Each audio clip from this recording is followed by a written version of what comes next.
నమస్తే, నేను Kavitha. Welcome to I dream. సమాజంలో ఎంత అప్గ్రేడేషన్ వచ్చినా, మనం ఎంత ముందుకెళ్ళామని చెప్పుకున్నప్పటికి కూడా ఇప్పటికీ ఒక ట్యాబు సోషల్గా మాట్లాడుకోవడానికి, పబ్లిక్గా చర్చించుకోవడానికి కొన్ని అంశాల మీద మొహమాటం ఉంటుంది, హెసిటేషన్ ఉంటుంది. ఈవెన్ కుటుంబ సభ్యులతో మాట్లాడుకోవడానికి కూడా భయపడుతుంటాం, వెనకడుగేస్తుంటాం. అలాంటివి ముఖ్యంగా యూత్లో, అందులోనూ పురుషులకి సంబంధించి ఉన్నటువంటి శారీరక సమస్యలు ఏముంటాయి, దాన్ని ఎలా అధిగమించాలి, అసలు కారణాలు, సమస్యలు ఏముంటాయి, మందులు ఏమున్నాయి. మనతో పాటుగా ఉన్నారు ప్రముఖ వైద్యులు డాక్టర్ సిఎల్ వెంకట్రావు గారు. వెంకట్రావు గారు, నమస్కారం అండి. నమస్తే. సో మనం సైన్స్ అండ్ టెక్నాలజీ పరంగా బోల్డంతా వృద్ధి చెందాము, ముందుకు వెళ్ళాము అని మాట్లాడుకుంటున్నప్పటికి కూడా ఇప్పటికీ కొన్ని హెసిటేషన్స్ ఉన్నాయి. మొహమాట పడతాం, బయట మాట్లాడుకోలేము, కనీసం ఇంట్లో వాళ్ళతో కూడా మాట్లాడడానికి వెనకడుగు అనేది ఉంటుంది, భయపడతాము. సో లోపల లోపల ఒక మదన పడుతూ ఉంటాం తప్ప ఎక్స్ప్రెస్ చేసుకోలేని సమస్యలు. యాక్చువల్గా మీ దగ్గరికి వచ్చే దాంట్లో ఏ ఏజ్ వాళ్ళు ఎక్కువగా ఉంటున్నారు సార్ ఇలాంటి సమస్యలు? ఇప్పుడు లైంగిక విజ్ఞానం అనేది మన భారతదేశంలో దాని గురించి మాట్లాడాలంటే సిగ్గుపడతారు, ఏదో తప్పు అనుకుంటారు. భార్యాభర్తల మధ్యలో కూడా ఒకరికొకరు మాట్లాడుకోరు, అమ్మ కూతుర్లు మాట్లాడుకోరు, తండ్రి కొడుకు మాట్లాడుకోరు. అది పాశ్చాత్య దేశాలు, అమెరికాలో అయితే లైంగిక విజ్ఞానం అనేది దశల వారీగా స్కూళ్ళలోనూ కాలేజీలోనూ అక్కడ గురువులు బోధిస్తారు. కనుక వాళ్ళు వివాహ సమయానికి పూర్తి అవగాహన కలిగి ఉంటారు. తర్వాత వాళ్ళు ఏం సిగ్గుపడరు, భార్యాభర్తల మధ్యలో మాట్లాడుకోవడానికి తప్పే ఉంది. ఇక్కడ దీనివల్ల అవగాహన లోపం. దురదృష్టం ఏంటంటే, నేను కొంతమంది బీటెక్లు, ఎంటెక్లు, ఎంఎస్సీలు, పిహెచ్డీలు చదివిన వాళ్ళు నా దగ్గరకు వస్తుంటారు. వాళ్ళకి కనీస అవగాహన కూడా లేదు, మగపిల్లలకి లేదు, ఆడపిల్లలకు కూడా లేదు. కనుక ఈ అవగాహన రాహిత్యం వల్ల అనేకమైన మానసిక సమస్యలు, భార్యాభర్తలు విడిపోవటం, విడాకులు అనేది సమస్య అసలు విడాకులు అనేది పరిష్కారం కానే కాదు. చాలా వరకు ఈ మధ్యకాలంలో పెళ్ళి అవగానే సంవత్సరంలోపు, 2 సంవత్సరాల లోపు విడాకులు తీసుకోవడం అనేది అవగాహన రాహిత్యం వల్ల. అది సరైన డాక్టర్ని సంప్రదిస్తే ఆ విడాకులు అనేది ఉండేవి కాదు. అవి అవగాహన రాహిత్యం వల్ల ఇలా జరుగుతూ ఉంది. పురుషులలో ఈ లైంగిక సమస్యలు అంటే మగతనం లోపించడం అనేది చాలా సాధారణమైంది. ఎందుకంటే నేనే ఆశ్చర్యపోతున్నాను, ఎందుకు ఇంతమందికి ఒక వయసు కాదు, పెళ్ళి కాని వాళ్ళకి లైంగిక సమస్యలు, అలాగే పెళ్ళైన తర్వాత మధ్య వయసు వారికి, అన్ని వయసుల వారికి మరి ఇది చాలా ఎక్కువ ఉంది. పక్కవాడితో చెప్పుకోరు, పక్కవాడితో మాట్లాడరు, సిగ్గుపడతారు. మనం ఒక్కళ్ళమేమో అనుకుంటారు. ఇది చాలామందికి ఉంది ఈ సమస్య. దీన్ని డాక్టర్ల దగ్గరికి వెళ్ళి పరిష్కరించుకోవాలి, అవసరమైన టెస్టులు చేయించుకోవాలి. ఇది ఏదైనా జ్వరం వస్తే డాక్టర్ దగ్గరికి వెళ్ళినట్టు ఈ లైంగిక సమస్యలు మగవారిలో పురుషాంగము సరిగ్గా అనుకున్న రీతిలో స్తంభించకపోవటం, అంటే పురుషాంగం గట్టిపడాలి. పురుషాంగానికి రక్త ప్రసరణ జరిగినప్పుడు గట్టిపడుతుంది, కొంతమంది గట్టిపడదు. ఆ పురుషాంగం గట్టిపడకపోవటాన్ని మనం అంగస్తంభన జరగలేదు అంటాం. అదే వైద్య పరిభాషలో ఎరెక్టైల్ డిస్ఫంక్షన్, ఈడి అంటారు. అట్లా కొంతమందికి పురుషాంగం గట్టిపడుతుంది. గట్టిపడిన తర్వాత యోనిలో ప్రవేశపెట్టక ముందే వీర్యం కారిపోతుంది. కొంతమందికి యోనిలో ప్రవేశపెట్టగానే అర నిమిషం, 1 నిమిషం, 1-2 స్ట్రోకులతోనే క్రికెట్లో వెళ్తారు, బ్యాట్ పట్టుకుంటాడు, ఒక్క రన్ను కూడా తీయకుండా డక్అవుట్ అయిన విధంగా జరుగుతూ ఉంటుంది. అది కనీసం ఒక 5-10 నిమిషాలు, 15 నిమిషాలు ఆ రతిక్రియలలో పాల్గొంటే ఆనందం కలుగుతుంది, స్వర్గలోక సుఖాలను పొందగలుగుతారు. కనుక ఇటువంటి సమస్యలు ఈరోజు సర్వసాధారణమైపోయినాయి. ఇంకా కొంతమంది రాత్రిపూట వాళ్ళకి వీర్యం లీక్ అయిపోతుంది, దాన్ని స్వప్నస్ఖలనం అంటారు. ఇక అన్నిటినీ ఈ కుర్రోళ్ళు ఓ దానికి ముడిపెడతారు. దేనికి ముడిపెడతారు? హస్తప్రయోగానికి ముడిపెడుతుంటారు. నేను స్కూల్లో ఉన్నప్పుడు, కాలేజీలో ఉన్నప్పుడు హస్తప్రయోగం చేసుకున్నాను. అందువల్లనే ఈరోజు ఏదో నాకు అంగస్తంభనం జరగటం లేదు, వీర్యం త్వరగా అవుట్ అయిపోతా ఉందని చెప్తూ ఉంటారు. అసలు దానికి దీనికి ఎటువంటి సంబంధం లేదు. రోజుకు ఒకసారి హస్తప్రయోగం చేసుకుంటే ఎటువంటి అనర్థాలు ఉండవు అని చెప్పి వైద్య పరిశోధనలు వెల్లడైనవి. గంట గంటకి చేసుకోవడం తప్పు. ఒక రోజులో ఒకసారి హస్తప్రయోగం చేసుకోవడం అది ఆరోగ్యానికి మంచిది. హస్తప్రయోగానికి ఈ అంగస్తంభనం జరగకపోవటానికి అసలు సంబంధమే లేదు. దీనికి పలు కారణాలు ఉన్నాయి. కొంతమంది సిగరెట్టు, బీడి, చుట్ట, గుట్కా, పాన్, పరాగు, నశ్యము, జరదాకెళ్ళి పొగాకు ఉత్పత్తులు వాడతారు. అవి వాడటం వల్ల ఈ పొగాకు ఉత్పత్తుల్లో నికోటిన్ అనే పదార్థం ఉంటుంది. అదేం చేస్తుంది? పురుషాంగములోకి వెళ్ళే రక్తనాళాల్లో రక్త సరఫరాను తగ్గించేస్తుంది. లేకపోతే పురుషాంగానికి వెళ్ళే రక్తనాళాలు కుచించుకుపోతాయి. పురుషాంగంలో ఏమీ ఎముక ఉండదు, అది కండరమే. ఆ కండరములోకి ఎంత రక్తం ఎక్కువ వెళ్తే అంత గట్టిగా గట్టిపడుతుంది. కనుక ఇది ఈ అలవాటు ఉంది, చెడ్డ అలవాటు ధూమపానం. మనం మానేయాలంటే దానికి ఒక ట్యాబ్లెట్ కూడా అందుబాటులోకి వచ్చింది. బూప్రాన్, BUPRON XL 150 మిల్లీగ్రాములు సన్ఫార్మా కంపెనీ వాళ్ళు తయారు చేస్తారు. దీన్ని ఉదయం టిఫిన్ చేసిన తర్వాత వరుసగా 3 నెలలు వాడితే ధూమపానం అలవాటును మానుకుంటారు. ఇది మానుకుంటే మన పురుషాంగం బాగా పనిచేస్తుంది. ఇంకొక చెడు అలవాటు, ఇవాళ మద్యం అలవాటు చాలామంది యువతకి, మధ్య వయసు వారికి కూడా ఎక్కువ ఉంది. ఈ మద్యం ఏంటంటే కోరికను పెంచుతుంది. ఆహా ఓహో అని కోరికను పెంచుతుంది, కానీ కార్యం చేసేకి అక్కడ పురుషాంగం సహకరించదు. కనుక మానేయాలి. కొంతమంది బేరం పెడతారు. నేను ఇంతకుముందు క్వార్టర్ వేసుకునేవాడిని, హాఫ్ వేసుకునేవాడిని, ఇప్పుడు ఒక పెగ్గు 60 ml 90 ml అంటారు. అసలు మద్యం పూర్తిగా మానేయాలి. ఈ ధూమపానము, మద్యపానం పూర్తిగా మానేస్తే తప్పనిచ్చి మనం ఎన్ని ప్రయత్నాలు చేసినా ఆశించిన ఫలితాలు రావు. ఇదే కాకుండా మానసిక ఒత్తిడి, కుంగుబాటు, టెన్షను, డిప్రెషన్. ఈ సాఫ్ట్వేర్ వాళ్ళు ఉన్నారు. ఇంతకుముందు ఆఫీసులకు వెళ్ళేవారు. ఆఫీసులకు వెళ్ళినప్పుడు చక్కగా ఉండేది. ఇప్పుడు వర్క్ ఫ్రమ్ హోమ్ అని ఇంట్లో కూర్చోబెట్టి బాధేస్తున్నారు వాళ్ళని. బండ పని ఇస్తున్నారు. ఆఫీస్కి వెళ్తే ఇచ్చే పని కంటే కూడా రెట్టింపు పని ఇచ్చి, టార్గెట్లు ఇచ్చి వాళ్ళకి రాత్రింబవళ్ళు నిద్ర లేకుండా చేస్తున్నారు. వీళ్ళు అంత మానసిక ఒత్తిడి ఉండి టార్గెట్లు. అట్లాగే MBA చదువుకున్న తర్వాత ఏదో మార్కెటింగ్లో చేరతాడు. మార్కెటింగ్ అంటే వాడి చేతిలో ఉంటుందా ఉత్పత్తులు అమ్మటం, వాడికి టార్గెట్ పెడతారు. ఆ టార్గెట్ కోసం వాళ్ళు కష్టపడుతుంటారు. ఇలాంటి మానసిక ఒత్తిడి ఉన్నప్పుడు దాని ప్రభావం పురుషాంగంపై పడుతుంది. ఇంకా కొంతమంది ఈ మానసిక ఒత్తిడి దగ్గర ఉందని చెప్పి మానసిక వైద్యుడి దగ్గరికి వెళ్ళి ట్యాబ్లెట్లు వాడుతుంటారు. మానసిక వైద్య ట్యాబ్లెట్లు వాడుతున్నప్పుడు కూడా పురుషాంగం మన మాట వినదు. అది పడుకుంటుంది. నీకు నిద్ర వస్తుంది, నువ్వు పడుకుంటావు, ఆ పురుషాంగం కూడా పడుకుంటుంది. ఇంకో కొంతమంది నిద్ర మాత్రకు అలవాటు అయి ఉంటారు. నిద్ర మాత్ర వేసుకుని నువ్వు నిద్రపోతుంటే ఈ పురుషాంగం నీ మాట వింటుందా? వినదు. కనుక నిద్ర మాత్రలు మానేయాలి. మానసిక వైద్యుడు ఇచ్చే మాత్రలను వారితో చర్చించి దీని మీద పురుషాంగం మీద ప్రభావం లేకుండా ఉండే విధంగా చూసుకోవాల్సిన అవసరం ఉంది. ఇంకోటి ఉంటే మెడ ముందు థైరాయిడ్ అనే గ్రంథి ఉంటుంది. ఆ థైరాయిడ్ గ్రంథి సరిగా పనిచేయకపోయినా కూడా పురుషాంగం మన మాట వినదు, అది పడుకునే ఉంటుంది. అట్లాగే షుగర్ ఉన్న వాళ్ళకి ఎంతో కొంత ఈ పురుషాంగ సమస్యలు రావటం సహజం. 5 ఏళ్ళు దాటిందంటే షుగర్ ఉండి అందరికి వస్తుంది. ఇది నేను ఒక్కడనే అనుకుంటుంటా. చాలామంది ఏమనుకుంటారంటే నాకు ఒక్కడికే అనుకుంటారు.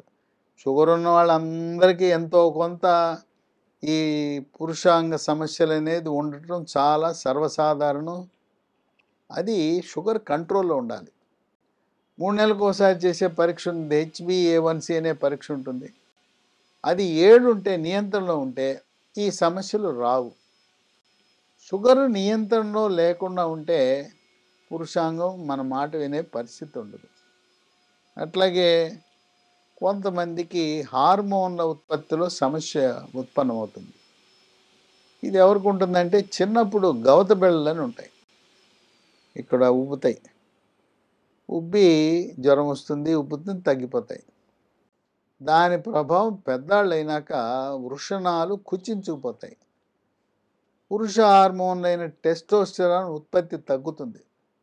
కనుక ఎవరికైనా కుర్రవాళ్ళకి ఈ లైంగిక సమస్య ఉన్నప్పుడు నీకేమైనా చిన్నతనంలో ఈ గవత బిళ్ళలు మమ్స్ వచ్చిందని అమ్మని అడిగితే చెప్తుంది. తండ్రికి గుర్తుండకపోవచ్చు, కుర్రవాడికి కూడా గుర్తుండకపోవచ్చు. ఇన్ని కారణాల వల్ల ఈ అంగస్తంభన లోపము, శీఘ్రస్ఖలనం అనేవి జరుగుతుంటాయి. ఇంకా కొంతమందికి పురుషాంగం ముందు చర్మం ఉంటుంది. ఆ చర్మము 4 ఏళ్ళు అయ్యేసరికి వెనక్కి రావాలి. కొంతమంది వెనక్కి రాదు, ముందే ఉండిపోతుంది, ముడుచుకుపోయి ఉంటుంది. ఆ పురుషాంగం ముందు ఉన్న చర్మము వెనక్కి రాని కారణం వల్ల కూడా లైంగిక సమస్యలు ఉత్పన్నమవుతాయి. దీన్ని వైద్య పరిభాషలో ఆ వెనక్కి రాకుండా ఉండటాన్ని ఫైమోసిస్ అంటారు. దీనికి ఒక చిన్న ఆపరేషను, 10 నిమిషాల ఆపరేషను, సర్కంసిషన్ అని సుల్తి అంటారు కదా. ముస్లిం మతస్థులు పుట్టిన పిల్లవాడికి 2 ఏళ్లలోపే సుల్తి చేస్తారు. కనుక వాళ్ళకి ఈ సమస్య రాదు, హిందువులకు మాత్రమే వస్తుంది. కనుక దీనికి వచ్చిన పరిష్కారం సుల్తి చేసుకోవటం. అట్లాగే శోభనం రోజు చాలా సమస్యలు, అనేక మంది ఈ కుర్రవాడు, యువకుడు, వరుడు తెలవదు, ఏం చేయాలో ఎట్లా చేయాలో కూడా తెలవదు. అది లేకపోతే మానసిక ఒత్తిడి, టెన్షన్ వల్ల ఆశించిన ఫలితం లభించదు. ఇక అమ్మాయి ఫోన్ చేసి చెప్తుంది, మా వాడికి ఏం లేదు, నా మగడికి మగతనం లేదని చెప్పి ఫోన్లు చేసి అల్లరి చేస్తుంటారు. అది మొదటి రోజు శోభనం రాత్రి సమస్య ఉండటం అనేది చాలా ఎక్కువ మందికి జరుగుతుంది. అట్లాగే కొంతమందికి ఆడపిల్లలకి, అందరికీ హైమెన్ అంటారు, కన్నెపొర అని ఉంటుంది. ఆ కన్నెపొర కొంచెం గట్టిగా ఉండటం వల్ల పురుషాంగము యోనిలో ప్రవేశించడానికి సమస్య ఉంటుంది. ఇలాంటివి వైద్యపరమైన సమస్యలు ఉంటాయి. దానికి డాక్టర్ని సంప్రదించాలి. కానీ శోభనం రాత్రి ఏమీ జరగలేదు, నా మగడికి అసలు ఏమీ లేదు, సరుకు లేదు, మెటల్ లేదు, మగతనం లేదని చెప్పి కొంతమంది వెళ్ళిపోతుంటారు తల్లిదండ్రుల ఇంటికి. అది సమంజసం కాదు. దీనికి ఈ పురుషాంగ సమస్యలు ఏమైనా ఉన్నప్పుడు యాండ్రాలజీ అనే డాక్టర్లు ఉంటారు. యాండ్రాలజిస్టులు అంటే ఎంఎస్ జనరల్ సర్జరీ చదువుతారు, తర్వాత ఎంసీఏ యూరాలజీ చదువుతారు. అయిన తర్వాత ఈ యాండ్రాలజీ విభాగంలో ఈ మగతనానికి సంబంధించిన పురుషాంగం యొక్క పనితీరు, వృషణాలు, వీటన్నిటి గురించి పూర్తి అవగాహన కలిగి ఉంటారు. కొంతమందికి ఈ వృషణాలు పొట్టలో ఉంటాయి. ఆ పొట్టలో ఉన్నాయి ఎట్లా తెలుసుకోవాలంటే, కింద ఖాళీగా ఉంటుంది, సంచి ఖాళీగా ఉంటుంది. పొట్టలో ఉన్నాయా లేదా తెలుసుకోవాలంటే పొట్టకి అల్ట్రాసౌండ్ స్కానింగ్ చేస్తే పొట్టలో ఉన్నట్టు తెలుస్తుంది. ఇంకోటి ఏంటంటే, ఒకటి పైకి ఒకటి కిందకు ఉంటుంది. దీని గురించి చాలామంది ఆందోళన చెందుతుంటారు. నాకు ఒకటి పైకి ఉంది, ఒకటి కిందకు ఉందని టెన్షన్ పడిపోతారు. అది సహజం. పైకి కిందకే కాదు, ఒకటి పెద్దదిగాను ఒకటి చిన్నదిగాను ఉంటుంది. వృషణాలు ఒకటి పెద్దది ఒకటి చిన్నది ఉండడం సహజమే. ఇంకా కొంతమంది పురుషాంగం ఎంత సైజు ఉండాలి అనేది వాళ్ళకో పెద్ద అనుమానం. పురుషాంగము గట్టిపడినప్పుడు ఉన్న సైజునే ప్రామాణికంగా తీసుకోవాలి, కానీ ముడుచుకుపోయినప్పుడు ఉన్నది కాదు. ముడుచుకుపోయినప్పుడు మూత్ర విసర్జనకే ఉపయోగపడుతుంది పురుషాంగం. గట్టిపడినప్పుడు 3.5 అంగుళాలు, 3.5 అంగుళాలు ఉంటే సరిపోతుంది. లేదా కొంతమంది వీడియోలు చూస్తుంటారు, వీడియోలు చూసి వీడియోలన్నీ కూడా ఇవన్నీ మార్ఫింగ్ చేసిన వీడియోలు.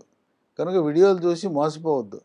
అధికంగా ఈ వీడియోలు చూడటం కూడా మంచిది కాదు. అది కూడా కొంత సమస్యకు దారితీస్తుంది. ఈ విధంగా ఈ రోజున పురుషులకి ఎంతో ఇబ్బంది కలిగించేది ఇంకా కొంతమందికి ఒక అనుమానం, ఏ వయసు వరకు రతి క్రీడలో పాల్గొనొచ్చు? మీకు అన్ని ఆరోగ్యాలు బాగుంటే 90 ఏళ్ళ దాకా కూడా రతి క్రీడలో పాల్గొనొచ్చు. కాకపోతే ఏంటంటే పెళ్ళైన కుర్రాళ్ళు ప్రతిరోజు పాల్గొంటారు. రోజుకు 2 సార్లు 3 సార్లు చేసుకుంటారు. ఒకసారి చేసిన తర్వాత ఒక 6 నుంచి 8 గంటలు లేదా 12 గంటలు గ్యాప్ ఇస్తే మంచిది. ఇంకా కొంతమంది మొదటిసారి చేసినప్పుడు తొందరగా అవుట్ అయిపోతుంది వీర్యం, కానీ మళ్ళీ రెండోసారి చేసినప్పుడు వాళ్ళు బాగా ఎక్కువసేపు చేయగలుగుతారు. ఈ విధంగా ఇవి మానసిక సమస్యను అధిగమించడానికి యోగా, ప్రాణాయామము, ధ్యానము, వ్యాయామం ఎంతగానో ఉపయోగపడతాయి. ఈ మానసిక ఒత్తిడిని అధిగమించడానికి ఇంట్లో చాలామంది ఉంటారు, పిల్లలు, బంధువులు, వీళ్ళంతా ఉంటారు. కనుక ప్రశాంతంగా శనివారం, ఆదివారం కొంతకాలం బయటికి వెళ్ళిపోతే పర్యాటక ప్రాంతాలకి, పెళ్ళి అవగానే హనీమూన్కి వెళ్ళటం మంచిది. వాళ్ళ ఆర్థిక పరిస్థితిని బట్టి మన భారతదేశము, ఇతర దేశాలు వెళ్ళొచ్చు. చక్కగా ఈ మన పని ఒత్తిడి లేకుండా, ఎవ్వరూ లేకుండా ఆనందంగా గడిపి అప్పుడు వాళ్ళకి అలవాటు అవుతుంది. ఆ మానసిక ఒత్తిడే చాలామందికి ఈ రోజున అంగస్తంభనం జరగకపోవటానికి, అలాగే త్వరగా అవుట్ అయిపోవటం, శీఘ్రస్ఖలనానికి కారణమవుతుందని చెప్పి వైద్య పరిశోధనలో వెల్లడైంది. కొంతమంది పురుషాంగం కొంచెం వంకర ఉంటుంది. 15 డిగ్రీల వరకు వంకరున్న ఏం కాదు, సైడ్కి ఎడం పక్క కుడి పక్క ఉన్న ఏం కాదు. కొంతమందికి పైకి చూస్తుంటుంది, కొంతమంది కిందకు చూస్తుంటుంది. ఈ వంకర సమస్య ఎక్కువగా ఉంటే యూరాలజీ డాక్టర్ల దగ్గరికి వెళ్తే అవసరమైతే ఒక చిన్న ఆపరేషన్ చేసి ఆ వంకరను సరిచేసే అవకాశం కూడా ఉంటుంది. ఈ విధంగా ఈనాడు ఎక్కువగా యువత ఎవరికి చెప్పుకోవాలో తెలవక, అట్లాగే భార్య కూడా లోపల కుమిలిపోతూ ఉంటారు, బయటికి చెప్పుకోలేరు, సిగ్గుపడుతుంటారు.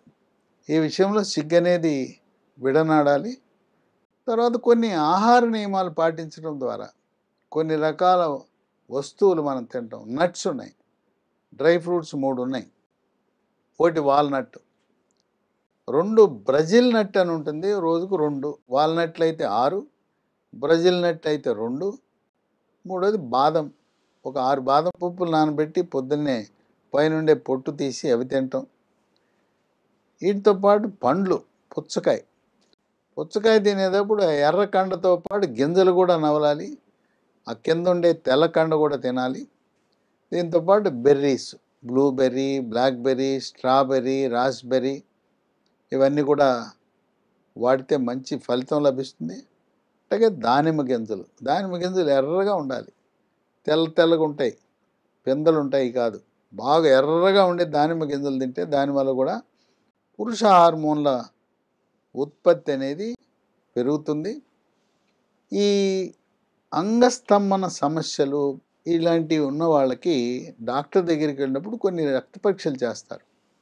షుగర్ పరీక్ష చేస్తారు, థైరాయిడ్ పరీక్ష చేస్తారు. తర్వాత హార్మోన్లు ఉంటాయి, టెస్టోస్టెరోన్, ఎల్హెచ్, ఎఫ్ఎస్హెచ్, ప్రోలాక్టిన్ అనే పరీక్షలు చేసి హార్మోన్లు ఏ స్థాయిలో ఉన్నాయో వాళ్ళు డాక్టర్లు, ఆండ్రాలజిస్టులు అధ్యయనం చేస్తారు.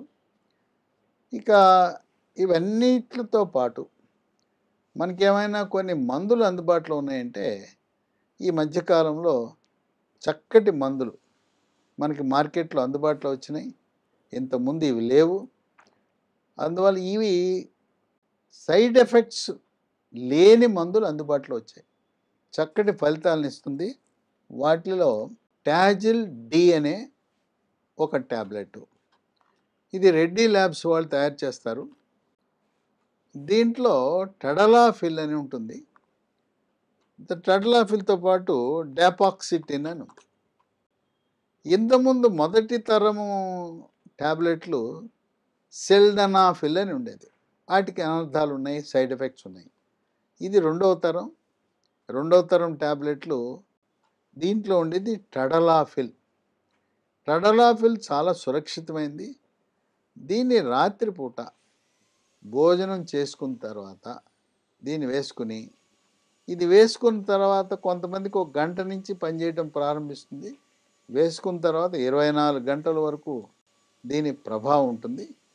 అయితే ఒకటి గమనించవలసింది ఏంటంటే తిని వేసుకోండి. తర్వాత 100లో ఒకరికి ఈ టాబ్లెట్ వేసుకున్న తర్వాత పని అయితే బ్రహ్మాండంగా జరిగిపోతుంది. రతిక్రీడ, స్వర్గలోక సుఖాలను పొందుతారు. కానీ అయిన తర్వాత తలనొప్పి, మెడనొప్పి, నడుము నొప్పి, కండరాల నొప్పి, పిక్కలు పట్టేయటం ఇలాంటి సమస్య 100లో ఒకరికి వచ్చే అవకాశం ఉంది.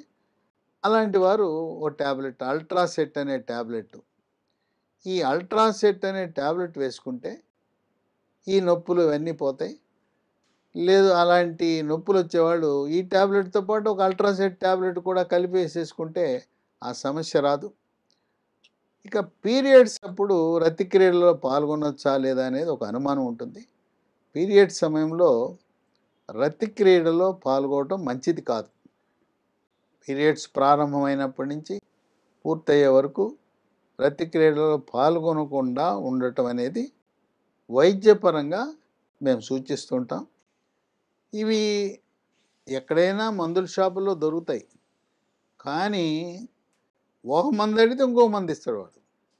మనము టాజిల్ డి రెడ్డి ల్యాబొరేటరీస్ అనేది అడిగితే వాడేదో ఇంకో టాబ్లెట్ తెచ్చిస్తాడు. మీరు ఇదే అడగండి, TAZZLE అనేది కావాలి అని, అదే తీసుకోండి. ఏ మందుల షాప్ అయినా పట్టణాల్లో, గ్రామాల్లో, మండలాల్లో దొరుకుతుంది. ఇంకా మీకు ఏమైనా కొంతమంది నాకు ప్రిస్క్రిప్షన్ ఇవ్వు ప్రిస్క్రిప్షన్ అని అడుగుతారు. అవన్నీ గొడవ. ఇది ఇవ్వకపోతే నేను ఫోన్ నెంబర్ ఇస్తే వాళ్ళకి ఫోన్ చేయండి, మీకు ఇంటికి కొరియర్లో పంపిస్తారు. 9502897374 950289737 ఈ నంబరుకు ఫోన్ చేసి ఫోన్పేలో డబ్బులు పంపిస్తే ఈ టాజిల్ డి అనే టాబ్లెట్లను మీకు కొరియర్ ద్వారా మీ ఇంటికే పంపిస్తారు. కనుక యువత ఏమి ఆందోళన చెందవద్దు. భార్యాభర్తలు ఇద్దరు చక్కగా కూర్చొని మాట్లాడుకోండి. మీరు ఒకరినొకరు అర్థం చేసుకోండి. సిగ్గు అనేది సిగ్గు ఉండకూడదు. ఎందుకు సిగ్గు? మనం జ్వరం వస్తే డాక్టర్ దగ్గరికి వెళ్ళట్లేదు. అలాగే లైంగిక సమస్యలు ఉన్నవారు మీకు ఆండ్రాలజిస్ట్ లేరు, యూరాలజిస్ట్ దగ్గరికి వెళ్ళండి. తర్వాత ఎవరు పడితే వాళ్ళు వీటి గురించి అవగాహన ఉండదు. మా ఊర్లో MBBS డాక్టర్ ఉన్నారు, MD డాక్టర్ ఉన్నారంటే దీని గురించి అనేక వందల కేసులు, వేల కేసులు అధ్యయనం చేసిన వారికే దీనిపై అవగాహన ఉంటుంది. కానీ మీరు ఏ డాక్టర్ పెడితే ఆ డాక్టర్ దగ్గరికి వెళ్ళి నాకు ఇది ఉందంటే వాళ్ళకి అంత అనుభవం ఉండకపోవచ్చు. ఎవరైతే ఈ అంగ సమస్యలు, పురుషాంగ సమస్యలను రోజువారీగా చూస్తారో, ఈ మందులతో అనుభవం ఉందో వాళ్ళ దగ్గర మీకు ఆశించిన ఫలితాలు వస్తాయి. కనుక నిరాశ వద్దు. తర్వాత అమ్మాయిలు మీ భర్తను ముద్ర వేయద్దు, మగతనం లేదని ముద్ర వేయద్దు. మగతనం లేకపోవటం కాదు, అవగాహన లేకపోవటం వల్ల జరుగుతూ ఉంది. కనుక ఎవరైనా భార్యాభర్తలు విడిపోయి ఉంటే మళ్ళీ డాక్టర్ దగ్గరికి వెళ్ళండి, మళ్ళీ కలవండి. కొంతకాలం దూరంగా ఉన్నారు కనుక తల్లిదండ్రులు, అత్తమామలు కూడా ఈ విషయంలో వాళ్ళని దగ్గర చేసే కార్యక్రమాన్ని చేపట్టవలసిన అవసరం ఎంతైనా ఉంది. Thank you so much doctor. So యూత్లో వచ్చేటువంటి సమస్యలు, శారీరక సమస్యలకు సంబంధించి అది కేవలం మానసిక సమస్యలు కాదు, యూరాలజిస్ట్ లేదా ఆండ్రాలజిస్ట్ని సంప్రదించండి. సిఎల్ వెంకట్రావు గారు చెప్పినట్టుగా మందు కావాలి అనుకుంటే స్క్రీన్ మీద స్క్రోల్ అవుతున్నటువంటి నెంబర్స్కి కాల్ చేయొచ్చు. డిస్క్రిప్షన్లో కూడా ఆ మెడిసిన్స్కి సంబంధించినటువంటి డీటెయిల్స్ అవైలబుల్గా ఉన్నాయి. Thank you so much.